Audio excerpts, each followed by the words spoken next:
Aidan Fitzmaurice and Dan McDonnell are in Bulgaria. And Dan, from following your social media and yourself, Aidan, you've landed in a winter wonderland, it seems. Yeah.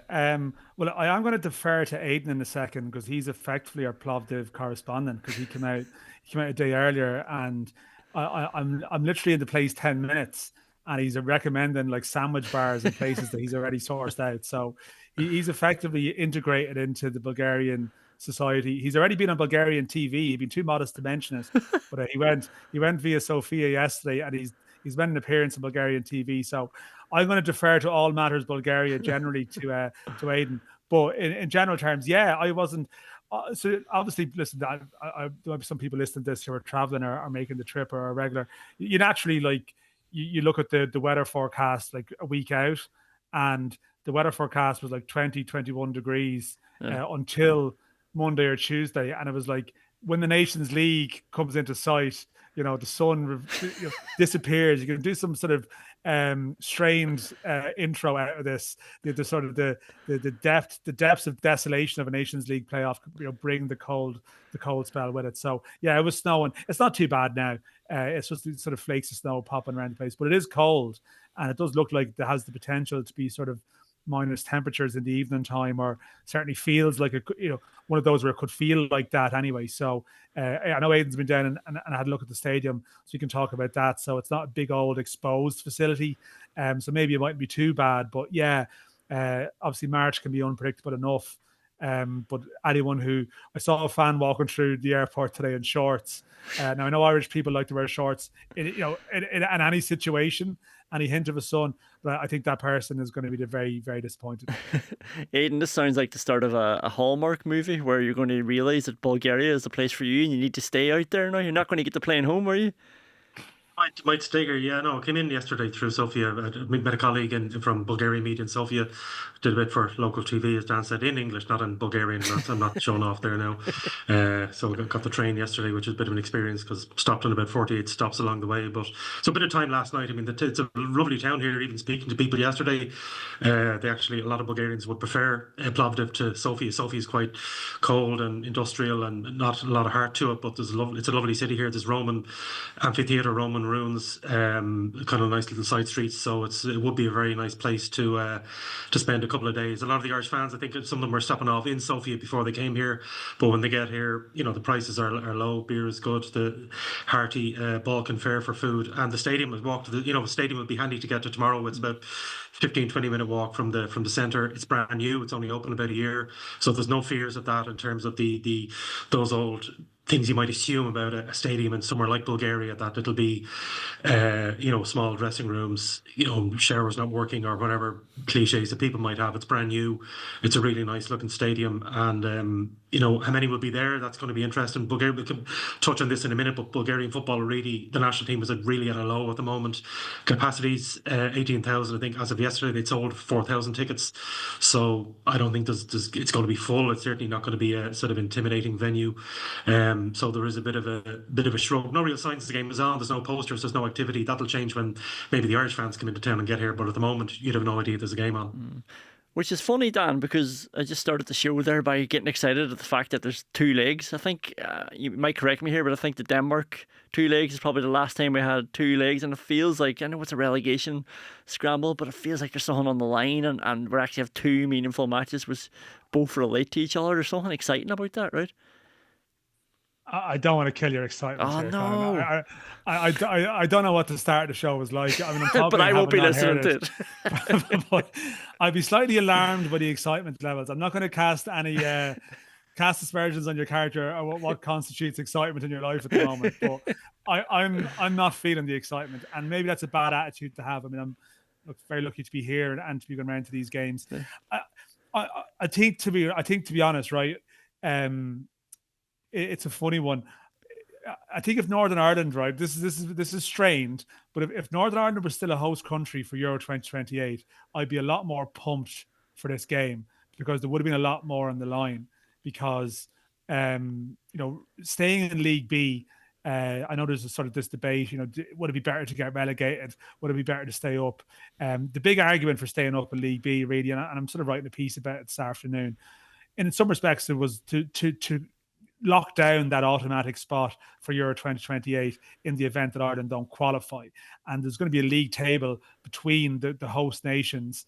And because Northern Ireland are going up to League B, if Ireland ended up in C, you're bottom of that table, and therefore you might miss out on Euro 2028 if only England qualified or something of the other teams or two of them. So the fact that Northern Ireland have been taken out of the equation by our old friends in UK politics and the complicated world of Stormont and Casement Park and everything that goes with it, it doesn't feel as important now, this game.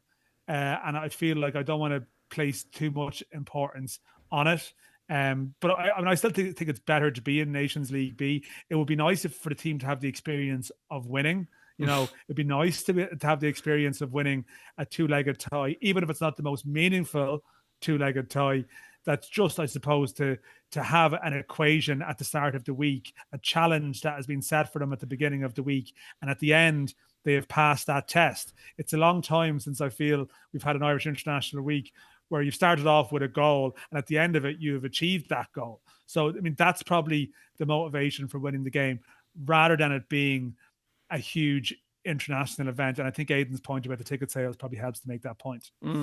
Well, Aidan, you are our Bulgaria correspondent. The Bulgaria manager, Ilyan Ilyev, tendered his resignation very recently, and obviously it wasn't accepted.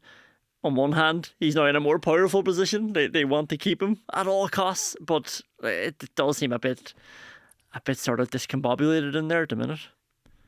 Crazy, we're always obsessed about Irish football and the rows in the FAI over the last couple of months, the Colin Healy issue, and now the recent thing between the PCA, the Premier Division clubs, and the League of Ireland, and the comic criticism from Stephen Bradley and Damien Duff and people like that. And I think if the officials were to get together, which they do the night before the game, and if the FAI were to complain about politics, I think Bulgarians would say, hold my beer, but I'll tell you what's really going on. Because, again, just to recap for people, I mean, there's calls from within Bulgarian football for the manager, Ilan Ilyev, to resign because he's also manager of a club side. People feel it's conflict of interest. Is he picking too many players from his own club? He's picked 3 players from his club, claiming that he's been able to fix the draw for the cup and things like that. So there is pretty nasty politics. There's a whole issue bubbling under about Dimitar Berbatov, probably the last great Bulgarian player of the last 20 years, who ran for office as vice president of the Bulgarian FA. That's a tradition we don't have in Ireland, but it happens particularly in Eastern Europe and the Balkans, where the likes of Davor Shukar and people like that take office.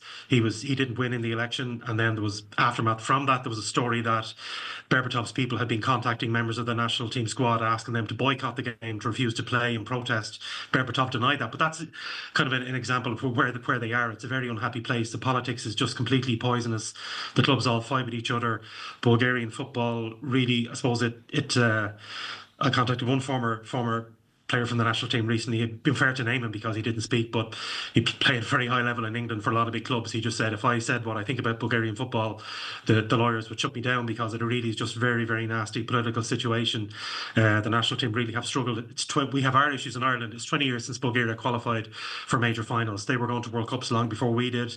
It's a really proud country, but they have an awful lot of problems in their football.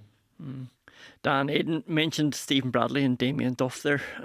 It does show you the piece that you were talking about a couple of weeks ago about how the news cycle in the League of Ireland now just feels so much more prominent. But here we are in the middle of an international break and we're still talking about the League of Ireland. But there is an element that, like Hal Grimson was just getting on with the job. There was almost a power in that for him, that people had sort of accepted that, look, we've got this, not faceless, but we'd have this guy in and there's no emotional attachment to him. We're just going to let him get on with the job. But now there seems to be a lot more of a spotlight on him now after everything that's come out over the last few months. And crucially, he's no longer just blending in anymore. Yeah, no, I know what you're saying. And I think in some respect, I don't know if there's a massive enmity there towards Heimer really himself. I know, like, Stephen Bradley and Damien Duff had very conflicting responses last Friday to his offer of a pint or a cup of tea or whatever. Stephen Bradley all of a sudden was very appreciative of his, I suppose, apology, I guess, and is happy, whereas Damien Duff sort of remains, he's too busy to do it and seems very disenchanted with the whole thing. And we were obviously asking John O'Shea about that yesterday, and yeah, it's hanging over the place. I mean, like Aidan mentions the politics that's going on. I think it's just more like the international team often, where it would sit into our sporting discussion. Like, it was a great escapism, a great distraction. In some ways it was the glamour, like to break away from the sort of the drudgery of a lot of the maybe the day-to-day stuff that will be happening. Whereas obviously at the moment, maybe there's more of a vibe. Okay, there's a lot of interesting things happening in the league. It's taken off, but people within it are still very frustrated that it's not happening quickly enough. And the National Association has always been incredibly focused on the senior men's team in particular, and maybe that focus now feels dated in a certain way, and it's almost rubbing people up the wrong way, even though, and this is, I'm wrapping myself into not even talking about it, even though the main selling point for now funding the League of Ireland is that it will make that team better in time. It is now linked. This is the way that you will get to tournaments in the future, is by funding this part of the game, which feels like it's not still a high enough priority to do that. And look, we'll come back to this again, but there's definitely stuff that's going to happen in the next couple of months. It is quite significant, some of what's happening last week. I mean, you have a situation where Mark Canham has come out and proposed, this sort of half, 45 days a year, you'll bring players from clubs to Abbottstown for like a centralized coaching thing. And the clubs are saying, no, we're not releasing our players to do that because we're not happy with the presentation that was given. We don't think this is a serious proposal. And actually, you need to get a move on because you've been dragging your heels with getting stuff from government. Like, that's a civil war territory discussion here, and this is all hanging in the background. And Heimer is this nice, affable fella from Iceland who's a good communicator, who, comes from a football culture that in some respects isn't massively dissimilar, that it would be quite, grounded.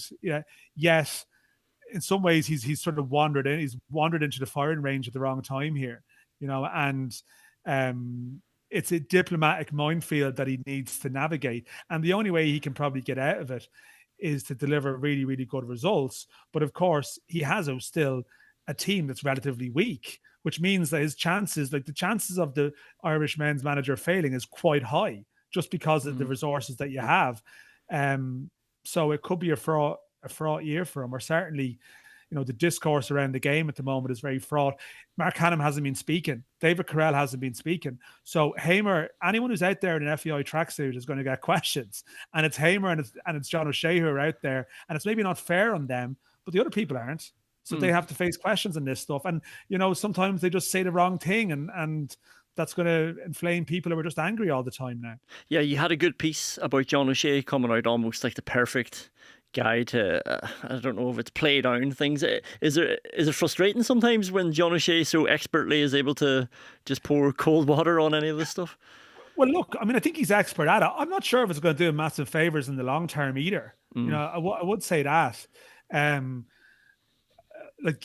I understand from his perspective, he just has to, what else do you expect, right? We all play this charade in a press conference sometimes. You ask someone a question, but that unless it's maybe Roy Keane or Damien Duff or maybe Stephen Bradley in recent times is like slated his own employer, like most people are going to say, well, it's one of them, isn't it? And John O'Shea is quite skillful at doing it. He doesn't get flustered, and he's got a good way of moving it on. And it's only when you look at the transcript afterwards you realize he said absolutely nothing. But the slight fear from his perspective would be, and this may be very, very unfair to him, but he ends up looking like the company man. He ends up looking like the representative of the FAI, a regime that seems to be quite unpopular with people. And that mightn't help him in the long run, even if there's sort of political sense in the short term. And who knows, like maybe he is just going to be the next manager and that's the way it's going to be. And that's the number one priority. But yeah, I don't know. I kind of wonder, like with John O'Shea, like if it doesn't go well for Heimer, like he's been very much linked with the last couple of managers now, and it's very hard to distance yourself from that and present yourself as something different. But look, he's taken the role, and that's what he would have known that, I'm sure, going into it. Yeah, no, it's a very interesting point. The Ireland squad, Aidan. So James the Bank was in. I saw you were at his sort of press conference. The Waterford, Donegal, Longford, and Dublin man, I suppose, as we can call him now. Rocco Vada's in, Jimmy Dunn's in, but there's four names that stood out to me. So Andrew Moran's back in, Ryan Manning's back in. Those two, Sinclair Armstrong, Finn Azaz, like I think in their own right, say over the last couple of years, these are people that we were sort of clamouring to see more of, and we were buzzing to try and get them into the squad and trying to push them maybe faster than what they were ready. Does this show maybe there is still obviously a big jump to get to this level, and things happen in your career, especially when you're young? League is huge, and first of all, in terms of getting used to it, I mean, a quote I'm always reminded of, I think it was McCarthy used to say, it takes 10, 15 games at international level to be comfortable and to be ready to play at that level. A lot of players struggle early on, so a lot of these guys are still very much in their early caps. Vada and the Banco haven't played yet. Azaz only has a couple, so it does take time, but it's also the levels you're at, and I think Azaz is one. I was talking to somebody in the FAI recently about this, and Azaz, has he really kicked on with Ireland from when he came in? I don't think so. Yeah. He's not somebody to build a team around or somebody who has to be in the team. And maybe we'll do the same again with Rocco Vata. I think, to me, Rocco Vata is the exciting name in the squad because he's an attacking player. It is quite depressing that we've so many defenders. You look at who's come in this time, Jimmy Dunn and James Abanko, two defenders who play in the championship. There's no room for Shane Duffy. Amo Babadeli is injured. Festia Basella. So we've loads of defenders. We've no midfielders. There's one with small bone gone. There are no barely any Premier League midfielders in the squad. The midfielders are all very much the same. That's why I think I'm looking long term in terms of the summer games of the next campaign. What we have in midfield won't be good enough to bring this team on. You look at someone like Bosun Lawal, who's had a lot of injuries and just hasn't had a chance to do it. Maybe there's John Joe Patrick Finn, who's playing at elite level in France. Maybe in time he can come in, but making that step up is very, very difficult, and that's why you're not going to build a team around Finn Azaz just yet. And you're right, the clamour, anytime, Ryan Manning is out of the squad, half of Galway is up in arms and calling the FAI and Hovgrimson every name under the sun because Ryan Manning should be in it. Ryan Manning is in and out of a Southampton team that are already relegated. So that's just where we are in terms of the pool of players. So, Mark Sykes is back in. But after that, Conor Coventry is probably next in line. There's nobody else banging on the door. There's nobody making a case. Back in the day, it was people like when Andy Reid couldn't get into the squad, or Keith Fahey maybe should have been in, where you could make a case for somebody. The B list is very, very short. It is. Sammy Smodic's injury doesn't help. He got surgery last week. Probably paves the way for Troy Parrott, to be fair. But I think the big discussion here at the minute, Dan, in terms of the team is Evan Ferguson v Adam Ida. Like Sean O'Connor had a piece in the Independent. They said Heimer Hallgrimsson can't ignore claims of Adam Ida and Troy Parrott to lead the line. I mean, there's a couple of ways to look at this. So Ferguson hasn't put the ball in the net for any team, Ireland, West Ham or Brighton, since November. I think the only goal he scored for Ireland is against Finland in the last year, and his only other goal this season was for Brighton in October against Wolves. Adam Mida hasn't scored in the last 5 games though, so obviously he's in a bit of a hotter streak this season in general, but it's been over a month since he's last scored, and he hasn't actually played more than a half of football in 4 of those 5 games, those last 5 games that he's played. So where do you stand on this Ferguson v Ida debate? Ferguson still has to play. Yeah, I think I'm siding with you. The fact is, you mentioned that goal against Finland. I think it was still. That was the only goal Ireland scored in the last window, and okay, I know Ireland are not scoring many goals, and Evan has scored a couple still for Ireland. I think there's again, these games aren't everything, and maybe you might want to make a point to a player to motivate them, and there's obviously ways of doing it, but I think, let's be honest, Heimer's reign is going to be judged by 6 games in the autumn, 6 games in September, October, or November. And you have to look around the corner and think, who am I going to need then? Who are the players I'm going to need at that point? And you need, he's come in and talked about wanting consistency of selection in his team, but actually his squads are all over the place. And I'm not saying that's not a criticism of him. He just clearly can't find it. Yeah. You've played like Mark McGuinness starting the last game, and they're not in the squad this time. And there's a lot of chopping and changing. Like Jacob Bryan was out of it, now he's in there. I think you just have to believe that Evan Ferguson is your number 1 striker. You have to try and play him. And that would be my opinion. I don't know what Aidan's view is, but I think you have to play him. Once he's fine physically, once you're not sort of overfacing him and not risking something, it might help him at West Ham that they can see he's come back and he's played. Okay, he's not going to play 90 minutes in both games, I would think, but even if he's come back and played, 150 minutes or something that it helps. And I think he's a better player all around, and I think he has to play. I think Parrott, as you mentioned, is a very good case. I think with Evan, there's the slight question mark is, what is his best position still? You see Troy is playing as a number 9 now with Alkmaar very much.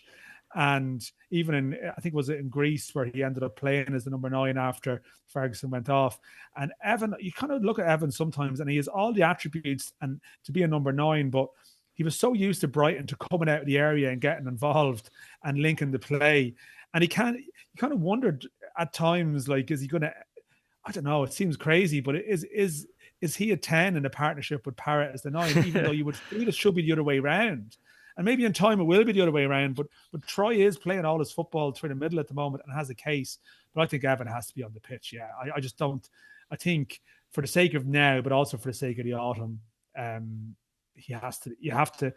If Ireland have to use these windows to build Evan's confidence, then they need to use them and take every chance that they can. Yeah. That's my view. Aidan might have a different opinion. Yeah, but I think sometimes as well for the greater good that you might, a manager, you can be scientific and pick the best 11 players on form at the moment and fitness and everything else. But sometimes you do it another way and wonder, if there's a suggestion that Evan's form doesn't merit a place in the team, but you want hope that he could have two good games, score, and take that into his club form.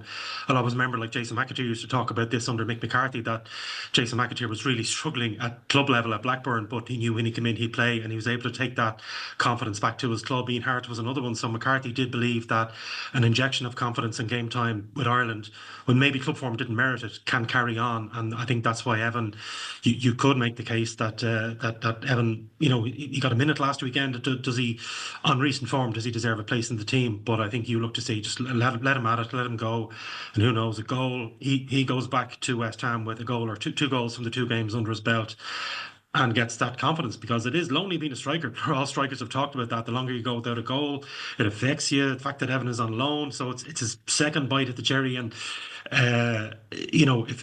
if it hasn't worked out at Brighton and then the loan spell doesn't work out either, that really does nag at your confidence. So I think you're right. I think Evan has to start. It's how you build a team around him. Okay, well, we're all in agreement. It's not the explosive talking point I thought it was going to be. Dan's right there. Should this work a bit more naturally with Ferguson and Parrott even being able to rotate in and out of 9 and 10? Because I think we do need somebody off the striker. We can't just have 2 up there. But yeah, it's such a good point. Ferguson does that really well, and maybe it takes a bit of pressure off him then as well when he's contributing more out the pitch. Yeah, but you could see Parrott has spoken about how his game has come on in the Netherlands, and I know it is kind of a cliche about you go to Europe to learn, or you learn different things, but it is a basic fact. It's a different footballing culture. It's a different way. AZ sometimes play differently away from home than they do at home.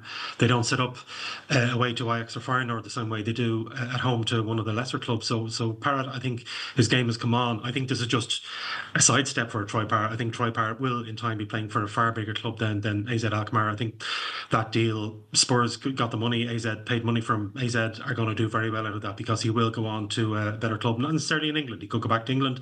He could go on to a bigger club in the Netherlands or Germany or France. But his game is coming on. I think there was that fear that Parrott would stagnate, because from the 17-year-old who got his debut under Jose, after 3-4 years after that, he wasn't, those loans, he was going to Millwall, he wasn't developing in those loans. I think he's developed hugely in the last year since he's gone to the Netherlands. He's only there 1 season and he's come on. So that game management, knowing how to play different systems. So I'm sure that'll be in Heimer's thoughts this week as well, that does he go 2 up top? Does it have to be a loan? Does it, what way does he go? You're right, Smotic. I think if Smotic or Ogbene, they're 2 players who, if fit, probably would have been in the mix to play as well. So you're cramming. I know we're probably have 13 players in our starting 11 now, if you include Smotic and Ogbene, as well as Evan, Anita and Parrott. But I think a combination and see kind of work. And again, look, as Dan was saying earlier on, there's risk reward. There's no huge risk from this. I mean, relegation in the Nations League wouldn't be the end of the world. It is relegation, but it wouldn't be the end of a campaign. It's not like failing to qualify. So you can afford to take the hit, and if it doesn't work out away, fix it, patch it up then in the home game. I really feel I think Conan, I think the point is balance with Ferguson and Parrott, that if you get the 2 of them on the pitch, what do you do elsewhere? Because you're looking at the squad, you're like, there isn't great width there, as Aidan mentions. Like Ogbene is gone, Smodix is played all the games pretty much off the left. He played in the middle at times. That's the issue. It's like, I think there's a good case for playing those 2, but then you're looking, okay, well, what's your, if you presume it's a back 4, right? Then like, what's your midfield 4? What's your setup there? And okay, we got Mikey Johnston, Vata, I think would it be a big call to throw someone like him in? Like Finn Azaz played in Helsinki as a number 10. Smallbone's not there now. Like you're sort of, I'm struggling to see it, and then you're looking at Josh Cullen, Jason Knight, Jack Taylor. You're thinking this actually going to be quite narrow. So then if you have two central strikers, like what way do you set up? And I think that's probably the thing. I think in an ideal world, there's a lot of logic in pairing them, but I'd be interested to see how he would accommodate them, because you still feel like that's getting very attacking in terms of bodies on the pitch. Yeah, we are talking about the last competitive game. Nathan Collins played in midfield. And like, if this is a preparation for the autumn, and this is the thing, like Ireland's games in the autumn against Hungary and against Portugal or Denmark, and okay, we'll see what about Armenia's levels are going to be. You need, so if Heimer's going to get this consistency, and I'm repeating his words here, he keeps talking about continuity and wanting to have the same 11, 12, 13 players all the time. He's nowhere near it at the moment. Surely there comes a point where you need to be doing stuff even now with a view to then. And I wonder what that impact on some of the decisions. Yeah, no, it's good that you brought up the Collins thing, because, yeah, like you're right. Sometimes you think about these attacking players and it sounds better in your head, and then when it plays out on the pitch, especially when you have four in the middle of the pitch, it's just they look so small, and they're not able to cover the amount of ground. Obviously playing a lot against three-man midfields as well. That's where the Collins thing was so interesting, wasn't it? But I don't know, was that just for England, or will they just stick with that now, where he was able to drop into a back three but push back out to midfield again when it suited? He was asked about the squad length with Aidan, wasn't he? I think it came up. Yeah, and he said he didn't rule it out. He said he didn't give much either way, but I think that was looking for a physical presence. I mean, the other thing I think he mentioned, and the thing that I've noticed, and that Heimer has referenced, is the lack of leadership, how quickly they crumbled in Wembley, how at no stage did anybody get a grip and say, okay, lads, we're losing this game, but it's 2-0. They're not getting any more goals. We're not conceding 5 here. There was none of that. And he referenced, when he was speaking to the Sunday newspaper reporters, he said, he noted that the 2 penalty appeals in Wembley, that there was no complaints, that the Irish players should have been in the players' ear and certainly in the referee's ear and demanding, and they just kind of accepted their fate. So I think that's probably what he was looking at, Collins, seeing him as that sort of moral leadership, and could he bring that further into the field, bring that into midfield to maybe inspire. It didn't work in Wembley, of course, because of such a disaster, but I think he does want that he still hasn't found his midfield. As I said, we spoke about it earlier, and the only change this time coming in is Mark Sykes back in the squad. I thought we'd seen the last of Sykes, but he's come back in. He's clearly seen Sykes scored an amazing goal for Bristol City last week. Could Sykes come in from nowhere? There's a reason he's in the squad. I certainly don't think Mark Sykes is going to start, but that surely indicated from Heimer that the midfield options he had weren't good enough. Maloney is suspended. Obviously, that's a blow. He would have added a bit of steel there. But Collins in midfield, I just think it gives that bit of bulk, because the midfield we have a very, very small midfield. Yeah. Matt Doherty said that he can't play a centre back at right back. That was the thing that annoyed him that time. Is he aware of Jake O'Brien now? Is he prepared for that potential that Jake O'Brien might take his place? Yeah, well, they're all there. I mean, the problem is though, this trend, and there's going to be some Jimmy Dunn quotes tomorrow. There's sort of these embargoes that are placed on these press conferences. But Jimmy Dunn was chatting to us and talking about personality and the character. He's dripping with it, like really confident fella. 27 years of age, but he's another centre half that's playing at right back. I mean, we've seen Pep this year with his I know the Man City season isn't quite the template season, but you're seeing 4 centre halves in defence, and the game, you have these trends, and Ireland at the moment have 3 centre halves in the squad playing right back for their club. That's Jake O'Brien, Jimmy Dunn, and Darragh O'Shea has been playing there for Ipswich as well latterly. So yeah, poor old Matt Doherty, where do you go? The thing is about Matt Doherty's playing regularly in the Premier League now and doing okay. So he's again a very unpopular figure with sections of the Irish support. But if you're going to pick players based, and sometimes people will call for people to be in the squad based on, well, look at the level they play at. People naturally had issues with, say, Stephen Bradley's calls. Well, of course you're going to call in players playing at a higher level. But if you take that debate to the sort of take it further, it's well, who's playing at the highest level in the squad at the moment? Yeah. And Matt Doherty is well up there. If you're going solely on that. But I kind of wonder where he plays. There was a sort of awkward dynamic yesterday where he sat next to John O'Shea in the press conference, and he is saying, well, I'm not backing down on what I said about being disrespected. And you can see John O'Shea shuffling. I'm not, how would John O'Shea have handled this? Well, I suppose John O'Shea never would have publicly said the manager disrespected him, so he would never have put himself in that situation. But I don't know where Matt Doherty potentially Robbie Brady, you'd assume, is going to play at left back, although he isn't playing regularly. I don't know, like Matt Doherty. Does Matt Doherty get pushed further forward to provide some kind of width? I mean, seems crazy to me, but I think Aidan makes a very solid point about physicality and size, and like it's definitely true. Like you sort of assume like Josh Cullen's going to play and Jason Knight's going to play, but then you're talking about duels and situations here, and you're thinking, yeah, maybe if you're going to be arch pragmatist here, it's like, well, let's play 4 centre halves or play 3 centre halves in defence anyway, which he sort of did anyway with Darragh O'Shea in the autumn. He played him at right back before Ipswich were. But yeah, I actually find it hard to predict the team. Now that we're talking about it here, I hadn't really put too much thought into it. But I don't know, often you got to the stage where you think you know what the Irish team is going to be. Yeah. I think there's a few question marks there now.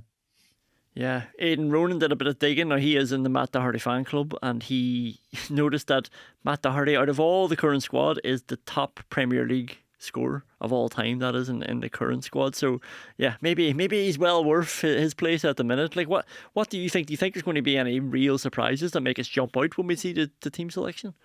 I don't. The managers do that sometimes, and somebody from so it would be completely from left field to put in Rocco Vata, say, who's had a good start to the season at Watford. I don't think he'll come into the team, but a good 20 minutes in the away game, and he might start in the next game.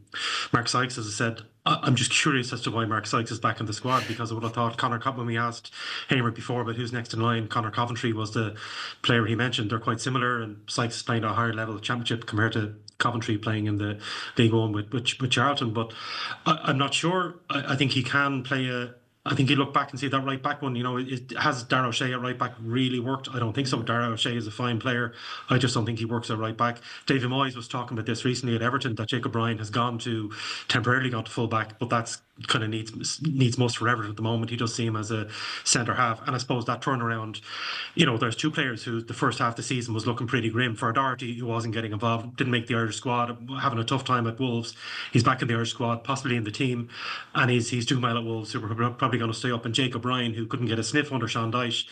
Now, I mean, what value on he scored 2 Premier League goals? What value would you put on a Premier League goal if that means Everton staying up or being further away from the relegation zone as the season goes on? So I honestly don't know. I think you look at the conditions as well.